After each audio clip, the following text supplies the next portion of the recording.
السلام علیکم ناظرین، آج ہمارے ساتھ مشرف بھائی موجود ہیں۔ آج ہم ان سے کچھ اسلامک پوائنٹ آف ویو سے کوشچن کریں گے اور ان سے ان کے سوالات جانیں گے۔ مشرف بھائی، ہمارے جو پہلا کوشچن ہے آپ سے وہ یہ ہے کہ حضرت عبداللہ رضی اللہ تعالیٰ عنہ، جو کہ ہمارے نبی حضرت محمد صلی اللہ علیہ وسلم کے والد محترم ہیں، ان کے جو پیدائش ہوئی تھی، کب ان کی پیدائش تھی یہ بھی بتائیے گا، اور ساتھ یہ بھی بتائیے گا کہ اس وقت کے جو حالات تھے، یعنی کس طرح کے واقعات رونما ہیں، وہ سب ہمارے ناظرین کو بتائیں۔ عبداللہ حضرت محمد صلی اللہ علیہ وسلم کے جو والد صاحب ہیں، تو آپ کی ولادت باسعادت 545 میں ہوئی تھی۔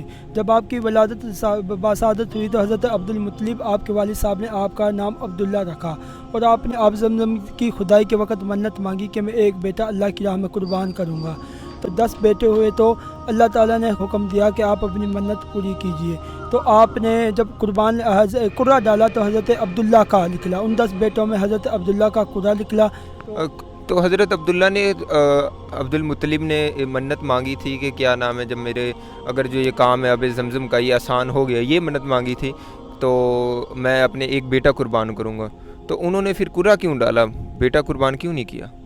تو اس نے اس وقت لوگوں نے اور علماء کرام نے آپ کو مشورہ دیا کہ آپ قرہ ڈال دیں، اور جس بیٹے کا بھی نکل آیا، عبدالمطلب کا عبداللہ کا لکھا، ابو لہب کا، جس کا بھی نام نکلے گا آپ اس کو قربان کر دیں گے۔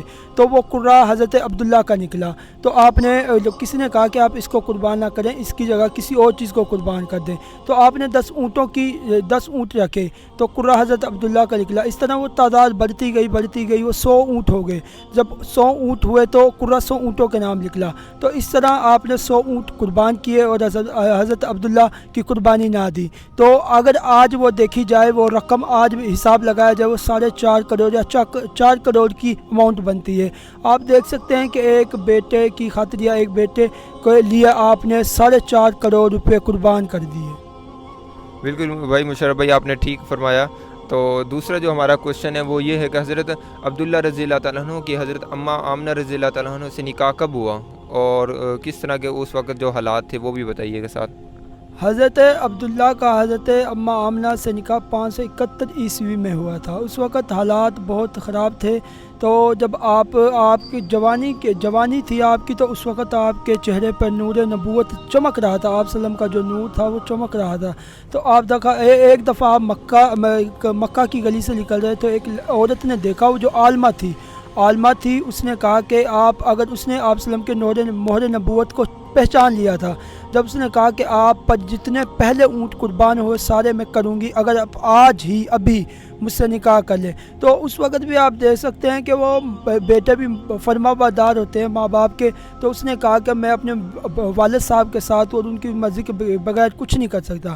تو اس کے بعد حضرت عبدالمطلب آپ کو یثرب یعنی مدینہ منورہ لے گئے، وہاں حضرت آمنہ بنت وہاب بن عبدالمناف کے ساتھ آپ کا نکاح کر دیا۔ حضرت آمنہ اس وقت بھی بہت نیک اور بہت پرخلوص عورت تھی کہ آپ نے یہ لگا لے کہ آپ اس پور فتن دور میں بھی اللہ تعالیٰ نے آپ کو اس وقت بھی بے حیائی ہر چیز سے بچائے رکھا تھا، اور آپ بہت معزز تھی۔ اس وقت بھی ان خواتین میں بہت معزز خواتین تھی۔ بالکل مشرف بھائی، حضرت اماں آمنہ اس وقت بھی پورے قریش اور پورے عرب کی سب سے جو فرما بردار اور نیک سیرت خاتون تھی۔ تو مشرف بھائی، جو ہمارا تیسرا کویشچن ہے وہ یہ ہے کہ عام الفیل کا جو سال ہے، اس کو عام الفیل کا سال کیوں کہتے ہیں، اور اس سال میں کیا اس طرح کا کوئی واقعہ رونما ہوا جس کی وجہ سے اسے عام الفیل کا سال کہا جاتا ہے؟ جی ہارون بھائی، یہ عام الفیل کا سال، عام الفیل یعنی ہاتھیوں کا سال، یہ آپ وسلم کی پیدائش 50 دن پہلے کا واقعہ ہے کہ مطلب ایک ابراہہ تھا، ایک بادشاہ تھا۔ اس نے دیکھا کہ لوگ بہت دور سے، یمن سے، شام سے، عراق سے اور فلسطین سے لوگ خانہ کعبہ کے طرف جاتے ہیں، وہاں پہ حج ادا کرتے ہیں، اور یہ رسم کے حضرت ابراہیم سے چلتی آ رہی۔ اس نے کہا کہ ایسا نہ کروں کہ کوئی ایک خوبصورت کلیسا بنوا دوں تاکہ کچھ لوگوں کا رجحان اس طرف بھی ہو جائے۔ جب اس نے کلیسا بنوایا، دیکھا کہ لوگوں نے اب کہ یہاں کلیسا بن گیا ہے اور یہ اس کی طرف جا رہے ہیں زیادہ لوگ مال اپنا ادھر جمع کروا رہے ہیں اور ادھر جا کے یہ فحاشیاں اور سارا کچھ کر رہے ہیں، تو ادھر غلاست پھیلائی گئی، اس کو نے خراب کیا گیا۔ جب ابرہہ نے دیکھا کہ یہ ابرہہ بن سبا نے دیکھا کہ یہ بہت غلط ہوا ہے اور یہ سازش مسلمانوں کی ہے، تو اس نے ہاتھیوں کے کثیر ہاتھیوں کے ساتھ نعوذ باللہ خانہ کعبہ کو شہید کرنے کی ترکیب بنائی اور وہاں سے چل دیے۔ جب وہاں سے کچھ فاصلے پہ ہوئے تو ان کے حضرت عبد المطلب کے اونٹ بھی قبضے میں لے لیے، تو حضرت عبد المطلب آئے، انہوں نے کہا کہ بھئی ہمارے اونٹ واپس کر دو، تمہارا مسئلہ خانہ کعبہ کے ساتھ ہے، خانہ کعبہ جانے اور اللہ جانے، آپ ان سے مطالبہ کریں۔ تو حضرت عبد المطلب اپنے خاندان کو لے کر اور کچھ نیک لوگوں کو لے کر پہاڑی کی طرف چلے گئے۔ تو جب وہ یعنی کہ حملہ کرنے لگا تو اللہ تعالیٰ نے دیکھیں چھوٹی سی چیز ہے، ایک چڑیا سے بھی چھوٹا پرندہ ہے ابابیل، اس کے ذریعے پورے لشکر کو تباہ کر دیا، پورے لشکر کو۔ ان کے ہاتھ میں دو پنجوں میں کنکر ہوتے اور ایک منہ میں، وہ جس کے اوپر گراتے وہ جلتا ہوا ختم ہو جاتا۔ بس ایک اس پورے لشکر میں ایک ہاتھی بچا تھا، تو اس کے کان میں کسی نے کہہ دیا کہ مطلب یہ نعوذ باللہ خانہ کعبہ کو شہید کرنے جا رہے ہیں۔ وہ اس خانہ کعبہ کو شہید کرنے جاتے نہ جاتے، اگر اسے کہتے گھر جاتے تو وہ چلا جاتا۔ اور ابرہہ بن سبا کا بھی یہی حال ہوا، کچھ فاصلے پہ بھاگنے لگا، جب واپس بھاگنے لگا ابرہہ بن سبا کچھ فاصلے پہ جا اس کو بھی ختم کر دیا اللہ تعالیٰ نے ایک چھوٹے سے پرندے کی۔ اللہ تعالیٰ جس کو چاہے اپنی قدرت سے جس کو چاہے ختم کر دے، جس کو چاہے بحال کر دے۔ بالکل مشرف بھائی آپ نے صحیح فرمایا۔ یہ جی ناظرین، یہ مشرف بھائی تھے، ان سے ہم نے کچھ سوالات کیے، تو یہ جس طرح کے بتایا یہ ابراہا کا، تو اللہ کی ذات ہر چیز پہ قبضہ قدرت رکھنے والی ہے۔